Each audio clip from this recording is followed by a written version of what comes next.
राधे राधे महाराज जी। बाबा जी पैसे का मोह त्याग करना चाहते हैं पर लालच त्यागने नहीं देता। महाराज जी रास्ता दिखाएं, हम क्या करें कि पैसे का मोह ना रहे हमारे। तुम्हारे अंदर ही थोड़ी है, सबके अंदर है।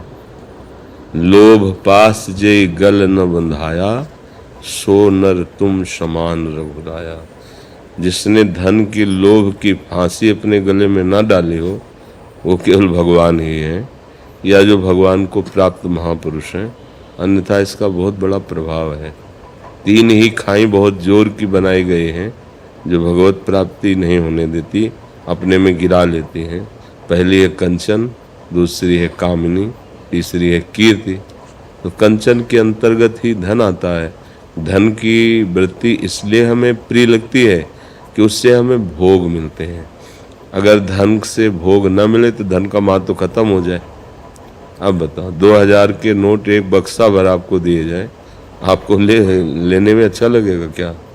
क्योंकि पता है उसका महत्व खत्म हो चुका है। नहीं पता है ना। तो धन का महत्व क्यों है आपके अंदर? क्योंकि उससे भोग सामग्री मिलती है। मन चाहे हम खर्चा कर सकते हैं। खर्चा किस में? इंद्रियों के भोगों में। खा सकते हैं, देख सकते हैं, सुन सकते हैं, अच्छी विलासता से रह सकते हैं, क्योंकि अर्थ से इंद्रियजन्य भोगों की लालसा हुई।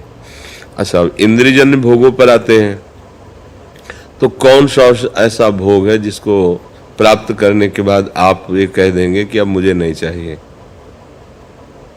कोई भी आप विचार करके बताइए जिसके प्राप्त हो जाने पर आप ये कह दें कि अब कछुनाथ न चाहिए। ऐसा एक भी भोग नहीं है।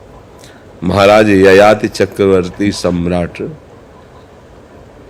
शुक्राचार्य जी की पुत्री बहुत ही सुंदर देवयानी जी पत्नी रूप में प्राप्त किया, खूब विषय सेवन किया। फिर आगे घटना घटी तो उनके बुढ़ापे की दूरी के लिए वरदान मिला कि आप अपने किसी पुत्र की जवानी ले सकते हैं। तो उन्होंने अपने पुत्र का यौवन लेकर फिर भोगा, हाथ कुछ नहीं लगा। तब उन्होंने लिखा कि भगवान से विमुख पुरुष की संपूर्ण संसार की सुंदरियां जौ धान्य भोग सामग्री दे दी जाए तो भी उसको तृप्ति नहीं होगी। फाइनल में बड़े बड़े महापुरुषों ने देखा भोगों में कभी शांति नहीं है, त्यागात शांति अनंतरम। भोगों के त्याग से शांति है। अब मन इतना मलिन है कि ये समझाने में समझ में नहीं आता। लगता है हम भोग रहे हैं, उसमें आनंद मिल रहा है, आप कह रहे हो कि मिल नहीं रहा। तो जब शराब आदमी पीता है, नाली में पड़ा होता है, तो उसको दुख थोड़ी होता है। उसको ऐसा लगता है जैसे बादशाह है, उसको कोई परेशानी नहीं है।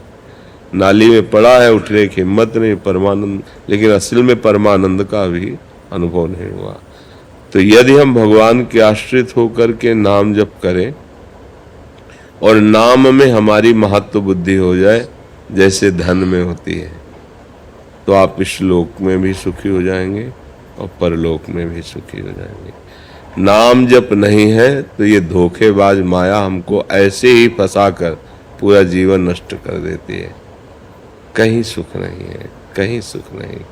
कई बार हम इस बात को विस्तृत करके बताना चाहते हैं कि अपने लोग भ्रम में फंस गए हैं। भ्रम में एक कुत्ता हड्डी को पा गया तो दूसरे कुत्ते ने देखा तो उससे बचने के लिए एकांत में भागा और जाकर खूब हड्डी को चबा रहा है। उसी के गलफरों से खून निकल रहा है और उसको बड़ा मजा आ रहा है कि हड्डी में स्वाद है। ठीक ऐसे ही हमारे मन की दशा है। हमारी ही जीवनी शक्ति नष्ट होती है और हमें बड़ा मजा आ रहा है।